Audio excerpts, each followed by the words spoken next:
রাজন্যাকে নিয়ে ক্রমেই সুর চড়ছে তৃণমূলের অন্তরে। মুখ খুলে তিনি এখন দু চোখের বিষ। রাজন্যার উদ্দেশ্যে একের পর এক বান ছুড়ছেন তৃণমূলের নেতাকর্মীরাই।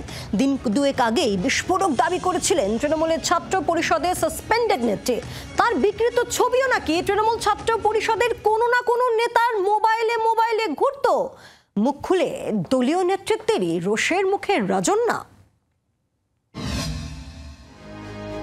বিকৃত ছবি, দাদা সংস্কৃতি। কসবাকাণ্ডে মূল অভিযুক্ত টিএমসিপি দাপুটে নেতা মনোজিৎ মিশ্র গ্রেফতার হতেই বিস্ফোরক অভিযোগ রাজন্যা হালদারের। টিএমসিপির সাসপেন্ডেড নেত্রীর দাবি, তার বিকৃত ছবিও নাকি টিএমসিপির কোনো নেতার মোবাইলে ঘুরত। ঘটনাচক্রে সোমবারই প্রকাশ্যে আসে মনোজিতের সঙ্গে রাজন্যার স্বামী প্রান্তিক চক্রবর্তীর ছবি।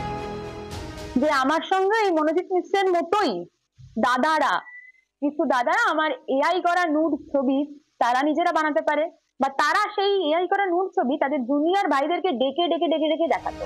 মুখ খুলে এখন দলেই বিরাগ ভাজন। দলের বিরুদ্ধে মুখ খুলে তৃণমূলের দু চোখের বিষ রাজন্যা। বেশিরভাগেরই প্রশ্ন, এতদিন কেন মুখ খোলেননি তিনি? আপনি এতদিন কেন যাননি? পুলিশ প্রশাসনের আপনি দ্বারস্থ হননি কেন? এতদিন আপনি কি করেছিলেন? এখন হঠাৎ আপনার মনে হলো, বোধোদয় হলো এত বছর পর?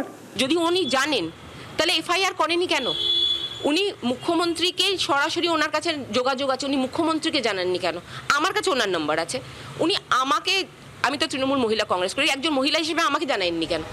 রাজন্যা নিয়ে তৃণমূলের অন্তরে অস্বস্তি বাড়তেই তেড়ে ফুঁড়ে নেমেছে বিজেপি।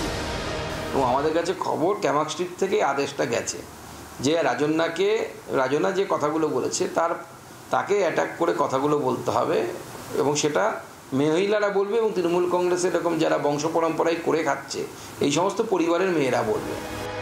আরজিকর কাণ্ডের পর নারী নিরাপত্তা নিশ্চিত করার দাবিতে একটি চলচ্চিত্রে অভিনয় করেছিলেন রাজন্যা। এরপর তাকে বহিষ্কার করে তৃণমূল। সেই অভিমান থেকেই কি দলের বিরুদ্ধে মুখ খুলছেন রাজন্যা? 26-এর ভোটের আগে কি শাসকের আরো একটা কাঁটা হয়ে উঠেছেন তিনি? ব্যুরো রিপোর্ট, জি 24 ঘন্টা। বাংলার আওয়াজ, বাঙালির আবেগ, জি 24 ঘন্টা।